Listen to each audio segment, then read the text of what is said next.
You wake up in the morning and you open the FT or Bloomberg, you most likely see an article about net zero, or about a new innovative company that is operating in the climate tech space, or a new legislation that has passed in the States or Europe, et cetera, et cetera.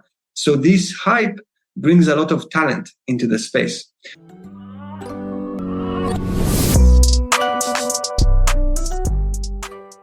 I've been working for over a decade now in financial services and private equity. And I've always been passionate about technology. And my passion for technology emerged from my desire to drive change. And as I started, investing in different types of businesses, I realized and saw this massive opportunity in the climate tech space. I'm also the co-founder and managing partner of Climate First, which is an Israeli-based climate tech accelerator, working with some of the best and most promising climate tech companies in Israel and help them scale their business and go to market faster. So I'm happy to dig deeper, but this is a quick overview and introduction. This is definitely a great starting point. I really like you kind of succinctly described your mission there as well.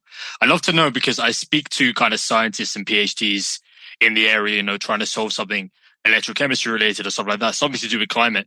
Would you say with your kind of finance background, you have an advantage in this space compared to, say, someone who had done a pure science background? I think both are important. So when you think about climate, science is, extremely significant. One, climate change is a hardware problem and not a software. So we actually need to build things in the physical world. Obviously, AI, big data, machine learning, all of those will play a crucial role in allowing this energy transition. So science is important, whether you have some knowledge or expertise in chemistry or physics or biology. And many of the companies that we invest in actually are working on some very innovative solutions in those fields. But on the other hand, I think my financial background is useful because, yes, we are looking to invest and back amazing companies with significant decarbonization potential that can reduce emissions at scale. But at the same time, we spend a lot of time on the unit economics, on the margins, on the path to profitability, on how the business would look like at scale. So I think having this financial framework and understanding, the analysis and how, the ability to think about numbers carefully is also very valuable. No, absolutely. And I think an interesting place to start then before we do dive deeper would be kind of the hype cycle of climate. So obviously, everyone's reading about generative AI at the moment. That'd be another great example of a hype cycle. How do you feel about kind of a lot of founders looking at the climate space as a place to build that perhaps don't really hold it in their hearts as a true mission? Because I've kind of met both types of founders, to be honest. I've spoken to guys who, have cared about climate and the planet since a young age and finally have the tools to go and do that. And I've spoke to others who have kind of looked at it in the last couple of years and identified it as a financial opportunity. Do you think it's a bad thing that you have these so-called, let's call them tourists, that are coming into climate in the last couple of years? Or do you think it's actually a good thing in the grand scheme of things? That's a great question. Nobody asked me that question before. At Climate First, we're working with founders that are, for sure purpose-driven.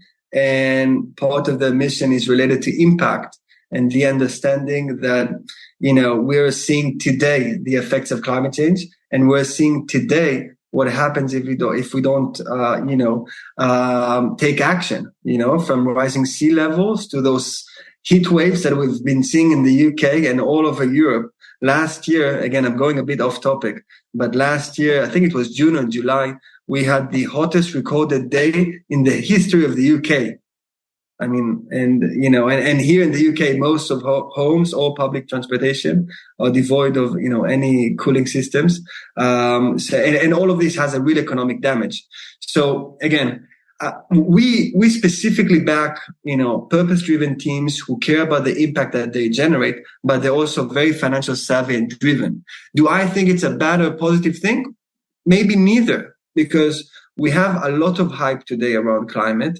You wake up in the morning and you open the FT or Bloomberg, you most likely see an article about net zero, or about a new innovative company that is operating in the climate tech space, or a new legislation that has passed in the States or Europe, et cetera, et cetera. So this hype brings a lot of talent into the space. So on the one hand, I'm actually very excited about it because I think this hype exposes a completely different, let's call it new type of audience, and founders and entrepreneurs that maybe in a different world would have gone and pursued a career in cyber or fintech or telecom, which have nothing to do in climate in most cases. On the other hand, if you're only entering the climate tech space, only thinking about returns and only thinking about how you can make money of it, I think it's okay. But I hope that the more you dig deeper and the more you learn about the situation and educate yourself and understand this moment that we're facing, I'm going to talk now in big words, but as a humanity and as a civilization, I believe that most people will also understand the seriousness of the situation and our ability to have a major impact. Yeah, I really like the point about kind of bringing in talent that otherwise wouldn't be looking at the problem. Do you think kind of then maybe like a very kind of sideways take on this question then in terms of, the media portraying almost climate doomerism as they have frankly been doing for the last kind of 2 to 3 years? Do you think it does in a way have its good side to it in terms of, alerting people to the problem, getting people on board? Because a lot of climate experts I've spoken to say quite honestly, the problem isn't as big and as doomerish as people make out to be. We do need to make a change, yes, but we're not going to all die in a fireball anytime soon. But we do need to kind of lay the foundations now. Do you think that it is actually a good thing that people are making a big deal out of it, so we can get more eyeballs onto the space, and as you said, kind of get people that otherwise would have perhaps looked at more software, B2B, B2C problems, actually get invested in the climate space? Right. So I think it's a positive thing that most media outlets write about it almost on a daily basis. It increases public awareness, and the opinion of the public is actually very important, because a big part of climate tech is also legislation and the steps that are taken by governments to tackle this crisis. So let's give an example to make things a bit more concrete. In 2015, the Paris Agreement has been signed. I believe over 190 countries signed that agreement, and major steps have been taken since 2015 for the past 8 years. So we're all talking, there's also many criticism that are saying yes, but it's been a lot of talk and no action. And if we are to reach net zero by 2050, or if we are reduce our emissions by half by the end of this decade, we need to do more. Yes, this is correct, but we need to start somewhere. So I think media is playing a big part in raising awareness and getting people to think about that. At the same time, I myself, and this is very personal again, and every person is different, but I myself am an optimist. And the way I think about things, I don't think about things in terms of problems, but in terms of opportunities. And that's exactly what we're trying to do in the climate tech space. Because, and the reason also that I'm optimistic is because I spend most of my time with, founders and entrepreneurs who are trying to change the world. And they have to be optimistic. Because if you're trying to build an innovative product that nobody has done before, I think it's very hard to do if you're pessimistic and you think that there's no chances of you succeeding, right? So you have to have within your personality some sort of, this, difficult to describe, but this sort of optimism or energy that makes you believe that you can make it happen. Because, founders and entrepreneurs know this best. But starting a company or launching a new business, it's hard, and it takes grit. It takes perseverance. It takes a lot of self-belief. So anyway, I'm an optimistic. I believe that the climate crisis is, most likely the greatest challenge of our generation. But at the same time, it's also the greatest opportunity, which makes me an optimistic. Yeah, I really like that point. It is about kind of seeing the fire in their eyes almost, as je ne sais quoi, that kind of, ethereal quality of a founder that you can't quite put into words, which I think leads us really nicely into your investment thesis. Can you maybe dig a little bit deeper into kind of, I don't know, for example, do you like directly investing in new technologies? Do you prefer some kind of a pick and shovel method, or what's your approach when it comes to climate tech? I'm happy to. Maybe it's worthwhile for me to spend just a couple of sentences in terms of context and overview of Climate First and how the program works. And then I'm happy to dig deeper into the investment thesis and what we look for. But as I said at the beginning of the introduction, Climate First is an Israeli accelerator. Myself, I'm based in London with my partner, but we also have offices in Israel where the team runs the day-to-day. It's an 8-week program where we take, on every cohort, we take 10 seed and Series A companies, all operating in the climate tech space, from manufacturing to materials to mobility to carbon removals to the built environment and other high emitting sectors. And we take them through this 8-week program with one objective. And the objective is quite simple. Let us help you do the same thing that you're already doing now and been doing for the last couple of years with one change. We do it together bigger and we do it faster. And in our program, they get access to over 120 mentors. Some of them are either carbon experts or venture capitalists or policymakers. And at the end of the program, they also join us in London for an exclusive roadshow. So you should come to the next one. The last one was actually, I believe, end of June, and it was a huge success. And they meet some of our partners and some of the big corporates that we work with, other strategic companies, big corporates in energy, manufacturing, etc., big banks in financial services, etc., etc. So this is a little bit in terms of the overview of Climate First. Our thesis is that we look for companies that can move the needle on climate change. So let's take, for example, our last cohort. In our last cohort, we had companies from producing green hydrogen using only sunlight. So usually, the traditional method that people are thinking of today in green hydrogen is using an electrolyzer. So they're doing a completely different novel approach. Another company producing green steel. Steel doesn't get enough attention because it might not sound very sexy, but it's a major contributor to global emissions. And they're using a chemical process, completely innovating the entire production approach. Another company removing carbon dioxide using the oceans, the largest carbon sink. So we're looking for those types of innovations that can move the needle, and if scaled properly, can slash emissions at scale. So this is the basic thesis. In terms of our own evaluation process, there's different criteria that we use and assess. But the most important, goes without saying, is about the team. We're looking for exceptional teams with a track record of excellence that have the grit and perseverance that we just spoke about. I really like it. It's almost, I don't know if you would call it a moonshot ideas, but it does really feel that way. The way you kind of talk about green steel, upending the hydrogen production system, these feel like very kind of high levels of technological risk. And I'm sure kind of a lot of VCs would run straight away from that. Is that something you're seeing in the market right now in terms of other VCs and other accelerators maybe a bit scared to kind of dip their toes more into the technological hardware riskier side of things? Completely. I mean, in Israel, we're the only accelerator that focused exclusively on climate. And in Israel, the climate tech ecosystem today is booming. There is already 850 climate tech startups. Every 7th company that is being started now in Israel is in climate. And a lot of second-time founders who have been successful in other domains, they know and they realize that climate is the next big thing. But yes, most generalist VCs, they tend not to invest in hardware and deep tech.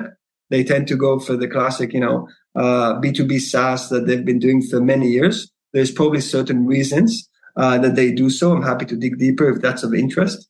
But I think that this will change. It will be gradually and it will take time. One of the main drivers of that as we're going to see in the coming years more success stories emerging from climate tech, this will push many investors, VCs, CVCs, etc., to invest in those types of companies.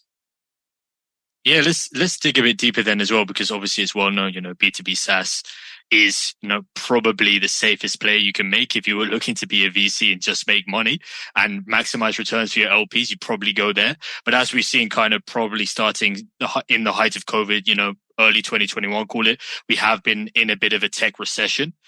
Is that something you're seeing in the climate side in terms of kind of funding drying up, or are you seeing more eyeballs pulled onto the sector? And I guess it would almost be like a mirror to the question I asked earlier in terms of tourist entrepreneurs. Is it a good thing that perhaps bigger funds, the Sequoias of the world, the big names, the Andreessens, are starting to look at climate as well and create dedicated funds for it? Or do you feel like, keep it to the dedicated VCs who perhaps know the area a little bit better? I actually think that if you're looking to maximize your returns for LPs, you don't necessarily want to invest in software. We also back software companies, but I think that the opportunity with hardware and deep tech is as big, if not bigger. So again, and I'm happy to provide my thinking around it. But to go back to your question, I do see more generalist VCs looking into climate and trying to assess the opportunity. It's not as easy to invest in hardware and deep tech as it is in software. It requires some domain expertise.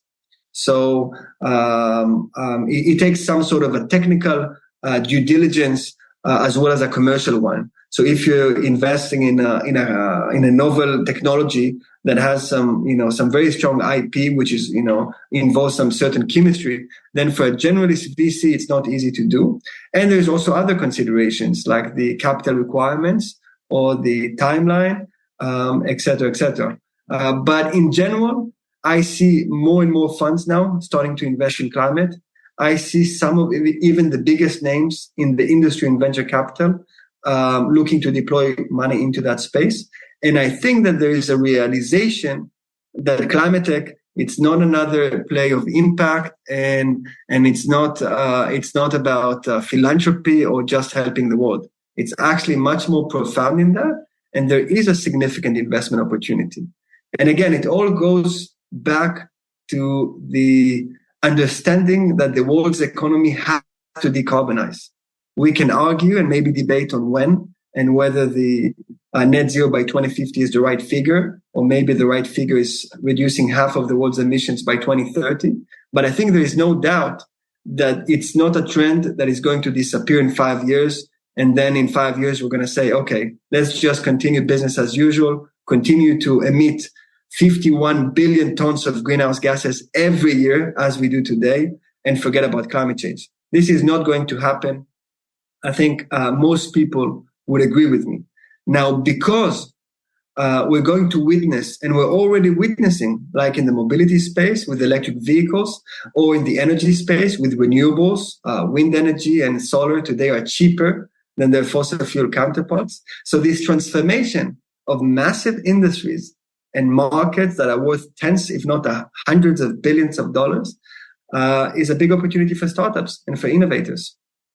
Does it feel like an inflection point? You just kind of mentioned as your last point there in terms of the price of solar in particular coming down below the cost of fossil fuels. Does that feel like it is a genuine inflection point in the market whereby you're going to see all of these new players rush in, ready to capitalize on the situation?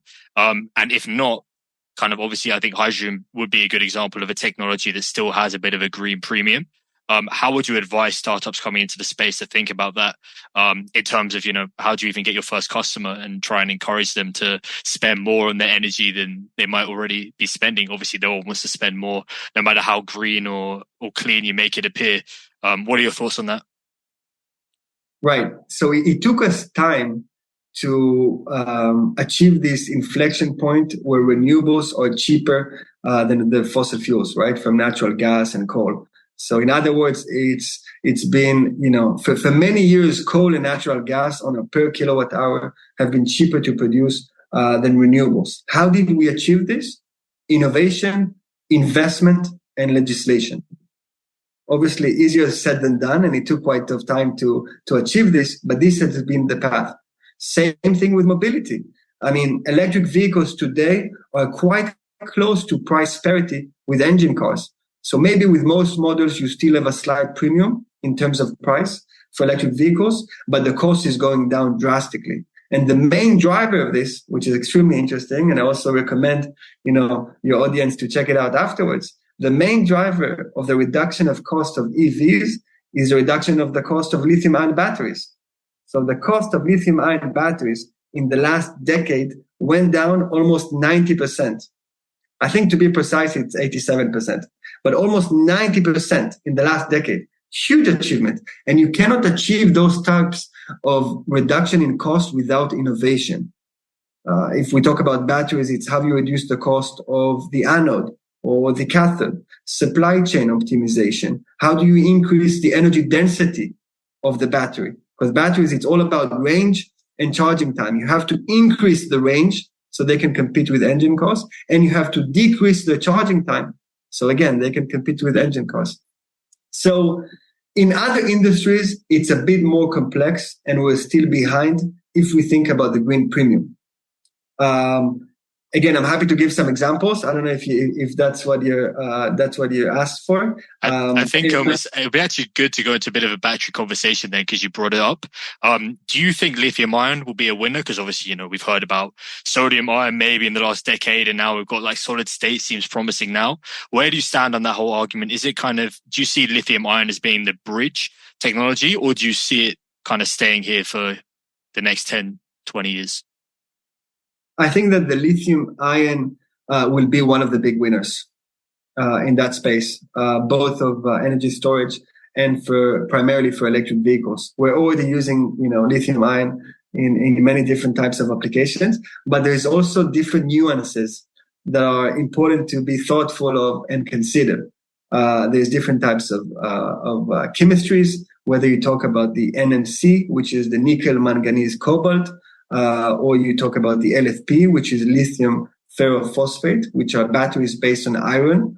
I don't believe in the approach of a winner takes all in those types of market. I think it would be much more nuanced, and there will be certain OEMs that will use NMC, most likely in the western part of the world, like in Europe and the US, when you need those types of range. So let's use the example of the States. Some of the owners of cars in the US, they drive for a really long range. And then the NMC chemistry provides you this type of range because of the energy density is much greater. The LFP, on the other hand, is cheaper to produce, better thermal stability, but shorter range. So again, maybe for China or for lower price point models, this would be applicable. So is there kind of like a push-pull then between the supply and the demand, or would you say it's quite demand-driven? From what you've just said, it sounds like, different types of battery cater to different markets, or do you think there will come a point where, kind of supply dictates? I think we have enough lithium to survive, and if every car was kind of to turn into a lithium-ion battery car, I think we would suffice. I guess the kind of hidden question of what I'm asking is, do you perceive supply eventually to be a problem and all the kind of issues surrounding it? I mean, there's been a lot of stuff in the news around, the kind of humanitarian issue when it comes to mining and DRC and cobalt and all of this stuff. Is that perhaps a hidden cost of EV batteries that we're not looking at? Yes, I do foresee major issues with the upstream of batteries. And I think not enough investment or attention has been given into that space. And it's extremely important when we think about the world's electrification process. So some of those raw materials and minerals that goes into the batteries, if we think about the anode, many times it's graphite. It might change at some point to silicon as well. And if we think about the cathode, then in many cases it's nickel, manganese, cobalt.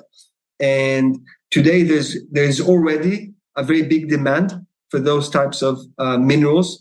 And I think all the big OEMs, and again, Tesla is very innovating in that space, going further into the upstream, thinking about those types of problems and not leaving everything to the battery manufacturers to do their job, which I think it's the right approach. So yes, I do see a demand crunch or a supply crunch. I think that lithium as a mineral, it's not scarce. So there's enough lithium in the world to supply future electric vehicles. But at the same time, it takes time to get those projects up and running, and you need certain technologies in order to transform the raw material into a battery-grade material. And the same thing applies to other minerals. But I see now more investment into that space, I think the awareness and the understanding that the upstream of batteries is extremely important is suddenly arriving. And I believe that this will only increase as time goes by. No, thanks for that. It's really insightful. And then in terms of, if we kind of look at it with the startup lens, where can startups begin to attack the battery industry, for want of a better word? Because obviously you've kind of mentioned Tesla there. You've got these kind of big historic mining companies. How can startups even begin to penetrate that space? We've seen many, solid state companies or silicon anode company. There's many startups already operating in that space. Whether they're looking to change the electrolyte in a battery from a liquid to a solid, or they're use lithium metal. I mean, I don't want to get too technical because I assume some of the audience are not working in the battery space. But yeah, I think mining companies also understand that there's a lot of value in what they're doing. But I want to bring the conversation back to climate. I think what is very crucial, and some founders and innovators and scientists are working on this today, it's finding technologies that are both cost efficient and environmentally friendly to extract those materials and transform them into battery grade. This is a key area, and I see more and more entrepreneurs going into that direction. No, absolutely. And then kind of just to peel off of what you just mentioned at the end, talking about business models and kind of licensing out the technology, perhaps in the context of, battery industry, which is already heavily saturated with some big players. Of course, there is space for startups to come in. But what I'm finding is, and I'm sure you are as well, is kind of particularly in Europe, there is this tendency to lean towards a licensing model and kind of let the startup operate as more of an R&D house, license out the technology instead of building out these huge factories. Is that a model you buy into? And can you talk to the potential advantages and disadvantages of that? It's very true what you're saying. And I think some founders shy away from building those big factories. They understand the capex and the working capital requirements, and they understand that this will be a long path to commercialization and that it will not be easy. And there's also many other factors. So if, again, I go back to batteries, in the battery space, Asian players and specifically China control about 70 to 80% of the upstream. So they have access to all the raw materials, they have all the processing plants, et cetera, et cetera. So for a new startup in Europe to penetrate that space, it's already hard. So putting aside the capital requirements, putting aside, the ability to innovate and prove a certain technology in the lab, and then later on in the relevant environment, it's hard because there's, other countries that today dominate the market. And if we talk again about, we spoke at the beginning of the pod about the media and the role of the media in raising awareness about climate change. There's a lot of articles and a lot of people interested in this geopolitical tension that is rising as a result of different countries have certain strong market position. And the battery market is a great example of that. That's fantastic. It's exactly where I was going to take the conversation next as well. What are your views on this whole, I think it is pushed a lot, particularly in American media, this kind of whole pitting the West against China thing.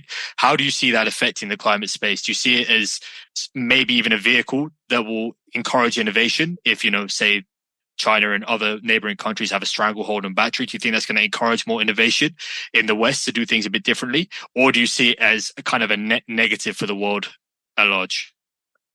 I think it's a net negative just because I think globalization is important and I think collaboration is important, specifically when we talk about tackling something so big as climate change, right? Because if you emit greenhouse gases in one country, it also affects the other and vice versa. On the other hand, we've seen some very positive developments also because of this. So let's take the US, for example. They've announced under the Biden administration the Inflation Reduction Act under the IRA. So I believe that most of the listeners already know this, but they've announced a package of $370 billion to be invested in new innovations. And they provide strong incentives like tax breaks, subsidies, non-dilutive capital, et cetera, for companies that will do it locally in the US.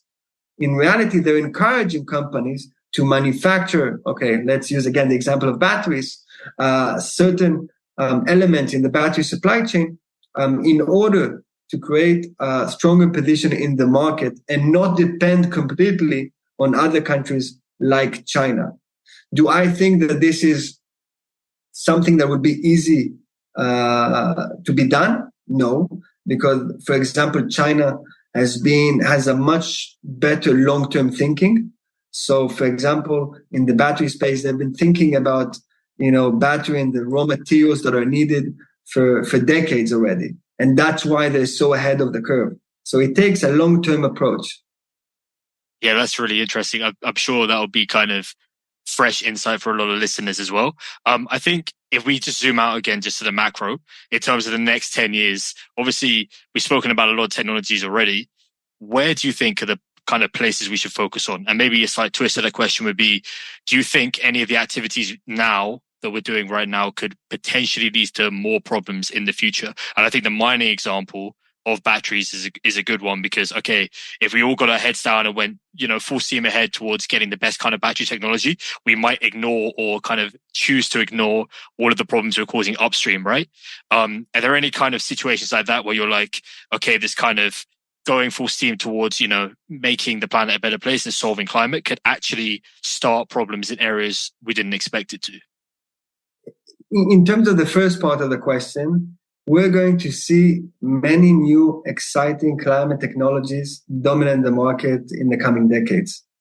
I love the quote by Larry Fink. You of course know this, but the CEO of BlackRock, I think it was 2 years ago, he said that he believes that the next 1,000 unicorns will come from climate tech. So the next technologies that will dominate the space will be the next hydrogen company, the next battery company. Same thing that happened in the renewables or Tesla in the electric vehicle space. The next carbon removal company that can do it at scale and also reduce the cost of sucking a ton of CO2 out of the atmosphere. So there's going to be many winners emerging in the next coming years from the different verticals within climate. In terms of the second part of your question, yes, I am concerned that we might create certain issues that will actually not benefit us as a humanity. At Climate First, we're trying to be very thoughtful about the impact on biodiversity and the impact on the environment. And it's something that we all need to think of. So we don't want to replace one, let's say, high-emitting technology with another, perhaps lower carbon technology, but that has negative effect on the environment or the population, etc., etc. So this is something that we try to be very thoughtful and assess carefully as we advance. No, absolutely. Completely agree with you there. And then if we stay kind of zoomed out, what do you feel about the future energy mix? Talking renewables, nuclear, fossil fuels. Do fossil fuels still have a role to play, or do we need to completely eradicate them, for example? In the short term and also in the medium term, we cannot eradicate fossil fuels. So even if you give me a button right now that I can press that stops all fossil fuel productions worldwide, I would never press it. I think it's even irresponsible to think in those types of terms. Our global economy depends on this, millions of jobs. I'm currently speaking with you from our house in London. We moved flats last week. I have a daughter. She needs, electricity, access to hot water, etc., etc. So this is completely, out of question. What we do need to do is phase out fossil fuels gradually over time and increase the adoption and deployment of renewables.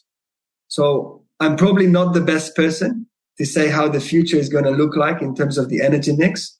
The picture today, is that renewables account for about 12%, I believe, of global energy production.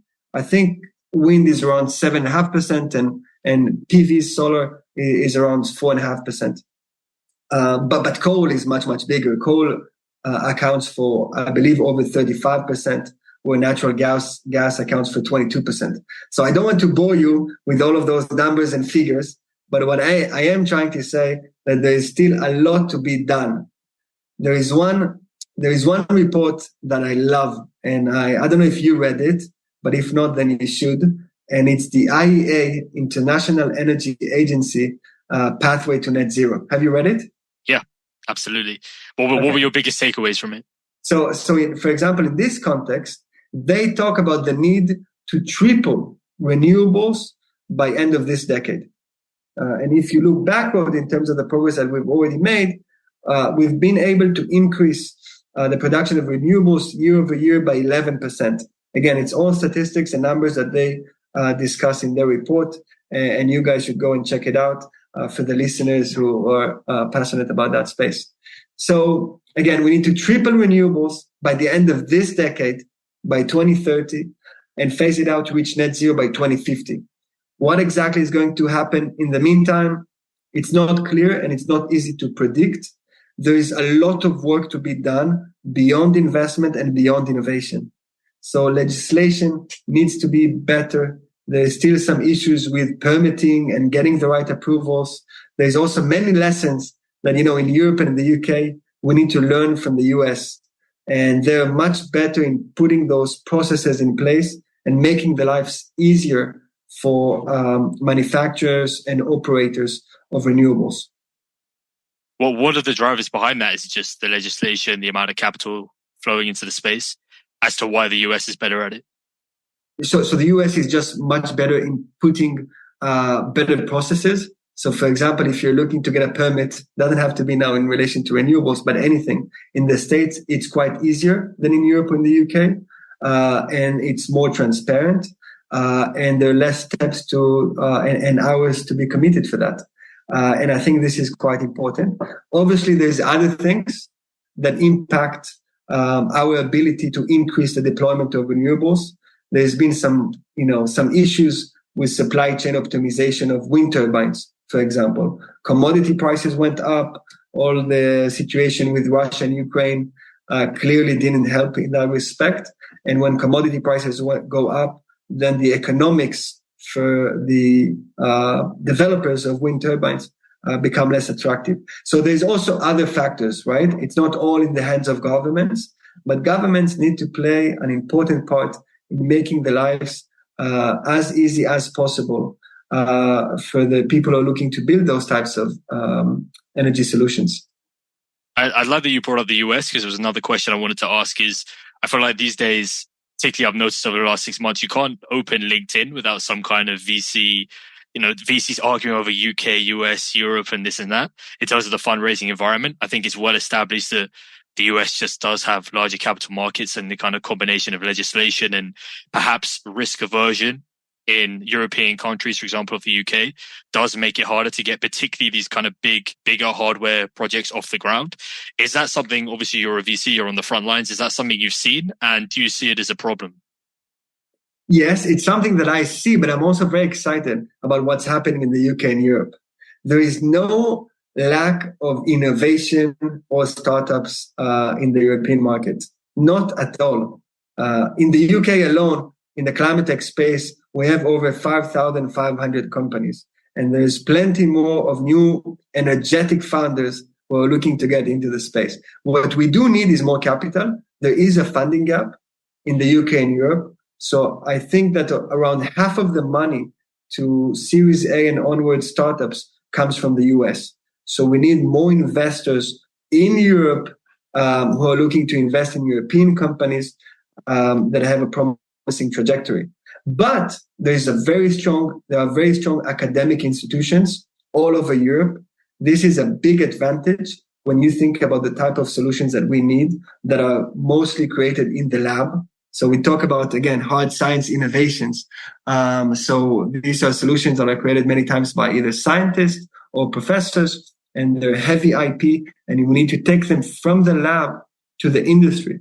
But those strong institutional and academic roots in Europe and the UK are also advantageous. Yeah, absolutely. I remember reading an article, I think it was by Deep Science Ventures, where they basically said that it's like Europe is full of PhDs, full of, some of the sharpest minds in the world, but there is just that kind of lack of willingness to commercialize it.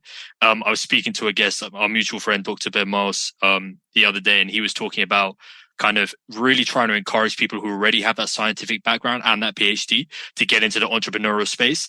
Is that a personal mission of yours as well? Because it definitely sounds like that's what you're trying to achieve with the Accelerator. Because I know from experience, go to the likes of, Carbon 13 and all these well-known kind of UK accelerators. There's a lot of guys who, have done PhDs, are scientists, but they've never done an MBA, for example. They don't have perhaps a financial and kind of company building background that you have. Is that something that you really tried to help instill in these entrepreneurs? Yes, this is one of the main things. Another key thing that we're on a mission to achieve at Climate First is also bridging the gap from Israel in climate to Europe and to the UK. And that's one of the reasons why we bring the 10 companies, every cohort, to London at the end of the 8-week program. So Israel, it's a great hub for innovation, unbelievable talent, but it's not a market. In reality, it's a very small population, the GDP is very small, et cetera, And the UK or the European markets are much more attractive in terms of finding your customers. So we're trying to achieve a couple of things. One is helping those technical founders, thinking about their commercialization path and going, climbing up the ladder of the TRLs of the technology readiness level. But two, also going outside of Israel and expanding internationally. Yeah, I've spoken to an Israeli angel investor before. He wasn't in hardware, he was in software, but he basically said, as soon as you pass kind of MVP stage, you're immediately looking to the US primarily for your customers because it just isn't the market there. I'd love to touch as well on what you just said about kind of climbing up the TRL ladder. I think that's like a really nice way to phrase it.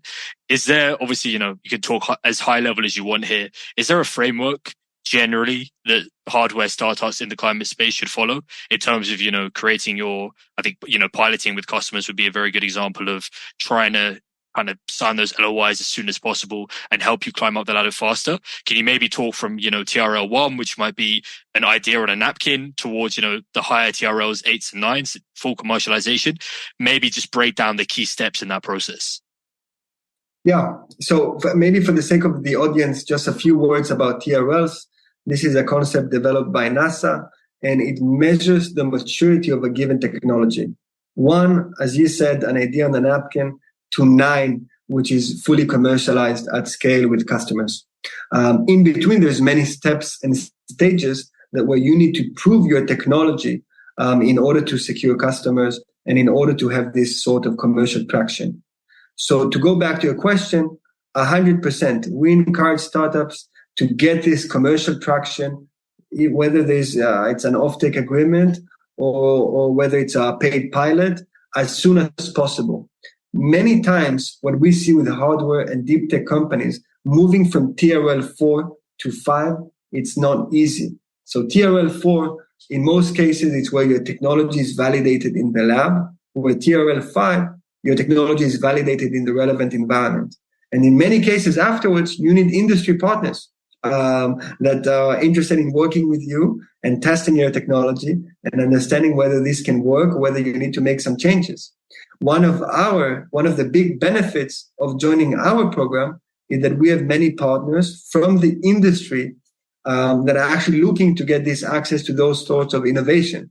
So they're as excited as we are about working with early stage companies that have technologies that can reduce emissions and do it in a scalable way. So I think, that's really good points there. Is it almost like kind of crossing the chasm, which I'm sure is something that a lot of listeners will be familiar with, particularly those who, have software businesses, are interested in software. They're trying to kind of go from those first few super keen, early adopter customers into the mainstream. Is that maybe the equivalent that you'd kind of call upon here for the hardware space? In the hardware space, the most important thing is the transition from the lab to the industry. So in the early days, it's not necessarily the key metrics that we use for software businesses like ARR are not necessarily the most important metric for hardware and deep tech companies in the early days. What you need to secure is the ability to go out in the fields and test out your technology as early as possible. Again, easier said than done, but this is something that as a founder and as an entrepreneur, you have to think about since ideation and since inception. Absolutely. Very well said. Something about corporations then. So in terms of, I've spoken to someone as well who said, oh, we all have to chip in with this climate problem. Oh, it's like use reusable straws and, take your bike to work and all this kind of stuff. For me personally, that seems a little bit trite when, the vast majority of emissions are caused by corporations, are caused by heavy industry. Is that something you buy into, as in kind of the whole world needs to take part in this change? Or do you really think it starts with the big names, with the big corporations? I focus on how we can decarbonize the hard-to-abate sectors. This involves a lot the type of technologies that we mentioned before in heavy industry, like manufacturing of cement, steel, plastic, long-haul transportation like shipping, aviation, trucks, etc. These are major contributors to global emissions. There is a lot of debate, which I don't participate in, I must admit, but there's a lot of debate between whether we need to encourage a certain change of behavior with individuals, that we all need to think sustainably. It's the responsibility of all of us. I think that there's a lot of research being done that shows that most of the emissions reduction will not come from our change of behavior. And I don't think that at scale, you can convince 8 billion people, which is the number of people who live on our planet today, to do things differently or to consume less or to decide to walk to the office instead of taking a car just because it's more sustainable. I don't think that's the way human behavior works. And I'm I'm an investor, so I believe in technology. I believe in the ability of innovation to drive change. Again, I don't want to downplay our responsibility as individuals to be thoughtful, to be environmentally friendly, to recycle. But innovation, in my view, will play a big part. In terms of corporates have major responsibilities. And today, the employees and the stakeholders in those corporates demand it. So they don't really have a choice. There's trillions of dollars committed to net zero. And the reason is very simple. The people demand it. They want to work in corporates that think sustainably. So I'm much in favor of corporates moving within the net zero future. I'm against greenwashing and corporates going out and claiming big things that they have no intention of committing. But I am in favor of corporates, small or big, putting out ambitious plans that they need to follow. I mean, just to play devil's advocate then, do you see personally a lot of kind of like virtue signaling in the industry? I think it's quite easy, particularly with these, newfound ESG scores, etc., to kind of push stuff under the rug and make things appear prettier than they seem. I think an example that comes to mind immediately is, Apple's recent commercial. I remember just seeing it on LinkedIn about a month ago, where it's basically, Tim Cook and all the guys sat around a table and they spoke for kind of like 6 minutes, and they had this whole analogy about Mother Earth and this and that. And a lot of people were saying it was completely cringe, because kind of we know what's going on behind the scenes. We highly doubt that really, climate and all of this is right at the top of your agenda. Surely it's not above, profits, etc. Maybe you might say that's a very cynical way to look at things, but I'm sure it's a point of view that a lot of people hold. Then my question is, do you think that this kind of greenwashing and virtue signaling is actually a problem, and how can we get a control of it? I haven't seen the commercial, but you need to check it out after this. It's incredibly cringe, and I'm sorry about telling you about it, but hopefully it will kind of highlight the problem I'm trying to get across.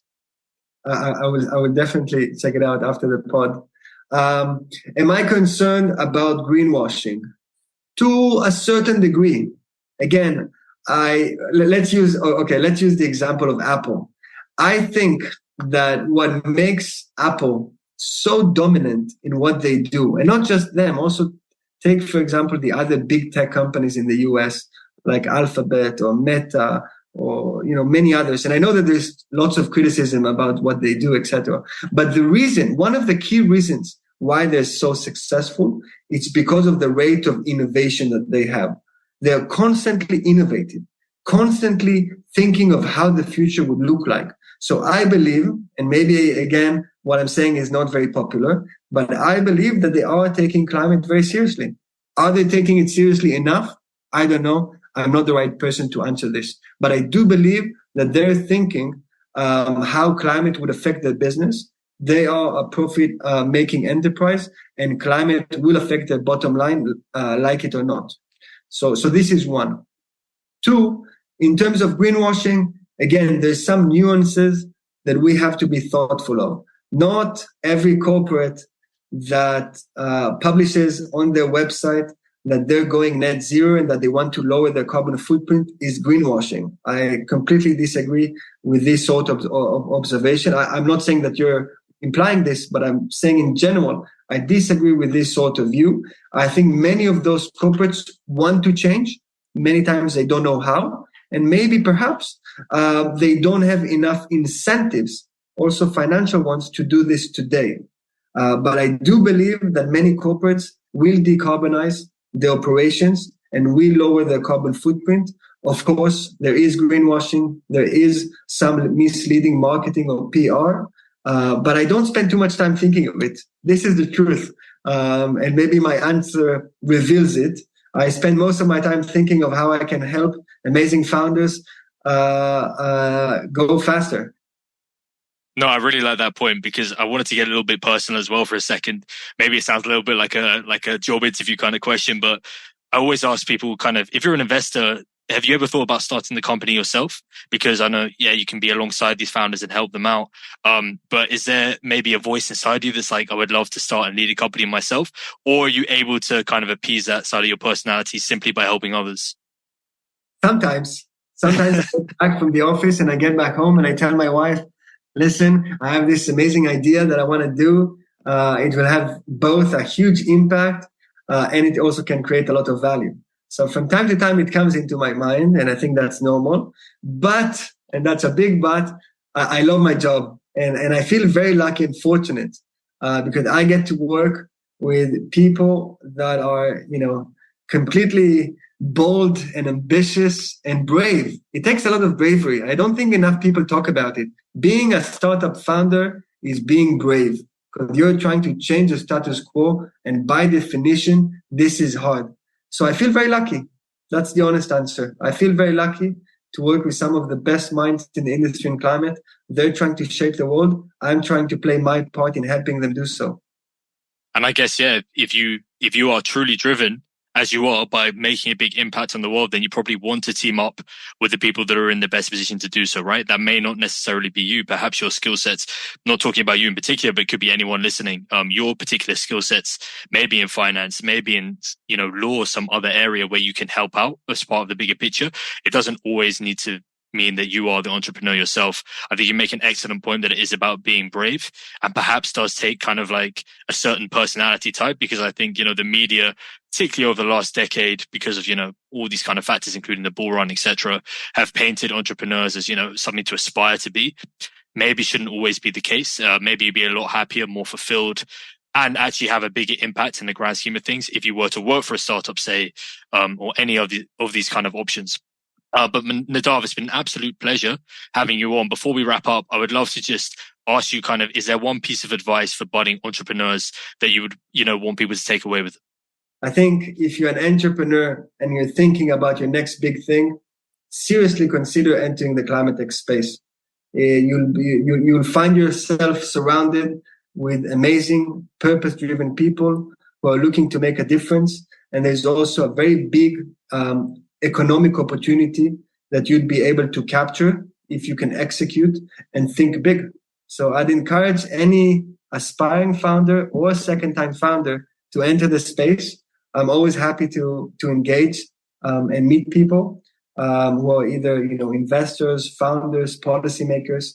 We're quite active both in Israel, in the UK, in building the right foundations and ecosystems where we can spark collaboration and innovation.